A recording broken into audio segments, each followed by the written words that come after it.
1881 NI act Bharat में banking और commercial लेन then को विनियमित करने वाला एक बहुत ही महत्वपूर्ण कानून है। यह मुख्य रूप से promissory notes, bill of exchange और चेक जैसे वित्तीय दस्तावेजों से संबंधित है। चूंकि आपने संक्षिप्त में एनआई एक्ट पूछा है, यहाँ इसके सबसे महत्वपूर्ण पहलुओं का विवरण दिया गया है। 1. मुख्य उद्देश्य, मेन ऑब्जेक्टिव।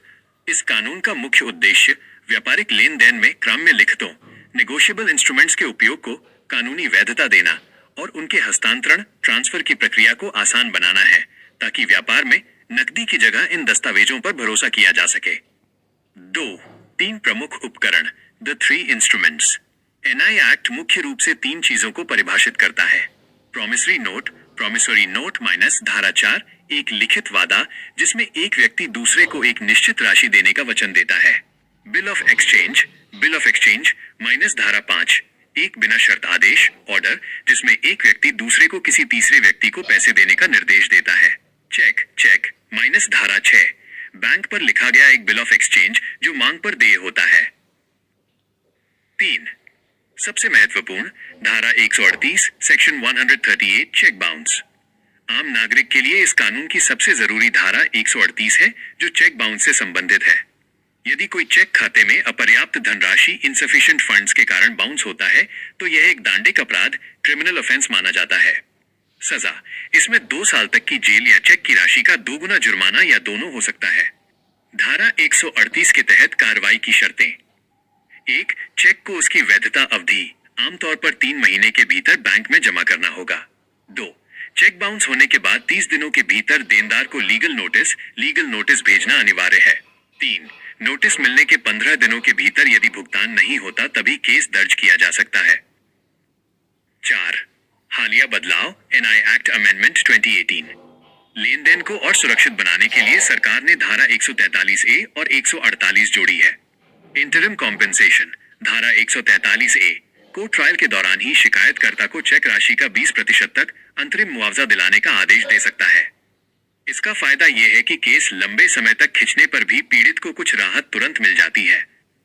क्या आप किसी विशिष्ट मामले जैसे चेक बाउंस नोटिस या कोर्ट प्रक्रिया के बारे में विस्तार से जानना चाहते हैं? निश्चित रूप से एनआई एक्ट, विशेष रूप से धारा 138 चेक बाउंस की कानूनी प्रक्रिया को समझना बहुत महत्वपूर्ण है। यदि आपका चेक बाउंस हो गया है या आपको कोई लीगल नोटिस मिला है तो चरण दर चरण प्रक्रिया नीचे दी गई है। चेक बाउंस होने पर कानूनी प्रक्रिया, स्टेप बाय स्टेप प्रोसेस। जब बैंक से चेक अपर्याप्त धनराशि, फंड्स इनसफिशिएंट या किसी अन्य तकनीकी कारण से वापस आता है तो निम्नलिखित कदम उठाए जाते हैं। 1. Bank return memo, bank return memo. Bank आपको एक मेमो देगा जिसमें चेक बाउंस होने का कारण लिखा होगा। कानूनी कार्रवाई के लिए यह सबसे महत्वपूर्ण दस्तावेज है।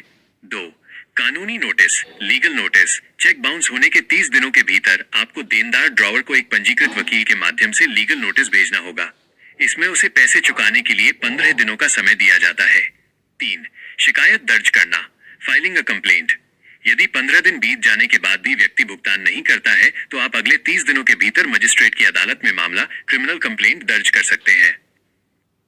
प्रमुख कानूनी प्रावधान और बचाव, की प्रोविजंस और डिफेंस। प्रावधान, विवरण, धारा 143A, अदालत आरोपी को आदेश दे सकती है कि वो शिकायतकर्ता को चेक राशि का 20% अंतरिम मुआवजा दे जबकि केस अभी चल रहा हो। धारा 148, यदि आरोपी निचली अदालत के फैसले के खिलाफ अपील करता है तो उसे जुर्माने का कम से कम 20% हिस्सा जमा करना होगा। बचाव, डिफेंस, आरोपी को यह साबित करना होगा कि चेक किसी कानूनी रूप से लागू करने योग्य ऋण, लीगली एनफोर्सेबल डेट के लिए नहीं दिया गया था, जैसे कि उपहार या सुरक्षा चेक। याद रखने योग्य महत्वपूर्ण बातें। समय सीमा, लिमिटेशन पीरियड। एनआई एक्ट में समय सीमा का बहुत महत्व है। यदि आप नोटिस भेजने या केस दर्ज करने में देरी करते हैं तो मामला खारिज हो सकता है। अधिकार क्षेत्र, जुरिस्डिक्शन, केस उस स्थान की अदालत में दर्ज किया जाएगा जहां चेक जमा करने वाले व्यक्ति का बैंक खाता, पेईज बैंक स्थित है। समझौता, कंपाउंडिंग, ये एक समाधेय अपराध, कंपाउंडेबल ऑफेंस है, यानी दोनों पक्ष अदालत की अनुमति से आपसी समझौता करके केस खत्म कर सकते हैं। क्या आप चाहते हैं कि मैं आपके लिए एक औपचारिक लीगल नोटिस का ड्राफ्ट तैयार करूं या किसी विशेष स्थिति पर सलाह दूं?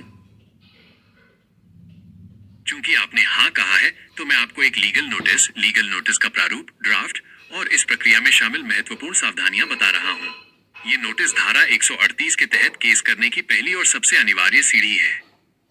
लीगल नोटिस का प्रारूप, ड्राफ्ट फॉर्मेट। नोट, ये एक सामान्य प्रारूप है।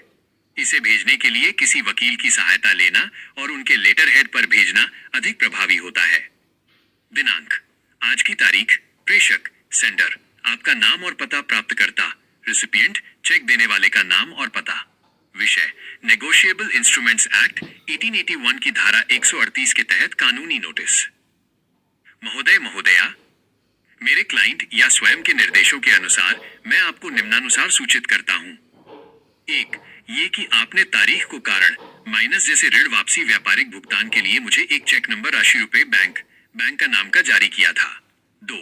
यह है कि जब मैंने उक्त चेक को अपने बैंक आपका बैंक नाम में भुगतान के लिए जमा किया तो वह तारीख को अपर्याप्त धनराशि फंड्स इनसफिशिएंट की टिप्पणी के साथ वापस बाउंस आ गया।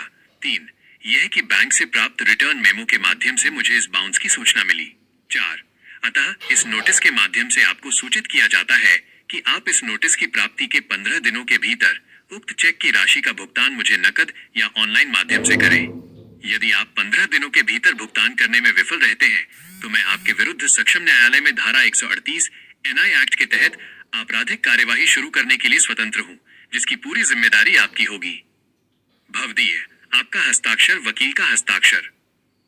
महत्वपूर्ण सावधानियां, क्रूशियल प्रिकॉशंस। 1. सबूत संभाल कर रखें। बैंक से मिला ओरिजिनल चेक और रिटर्न मेमो, बाउंस की रसीद सबसे महत्वपूर्ण सबूत हैं। इन्हें कभी न खोएं। 2. स्पीड पोस्ट का उपयोग करें। नोटिस हमेशा रजिस्टर्ड एडी या स्पीड पोस्ट से भेजें और उसकी रसीद, ट्रैकिंग रिसीट संभाल कर रखें। ये कोर्ट में साबित करेगा कि आपने नोटिस भेजा था। 3. 15 दिन का समय। नोटिस मिलने के बाद देनदार को 15 दिन का समय देना कानूनी रूप से अनिवार्य है।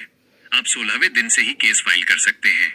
4. वकील की भूमिका। हालांकि आप स्वयं भी नोटिस भेज सकते हैं, लेकिन वकील के माध्यम से भेजने पर उसमें कानूनी बारीकियों जैसे लीगली इन्फोर्सेबल डेट का सही उल्लेख होता है, जिससे केस मजबूत बनता है।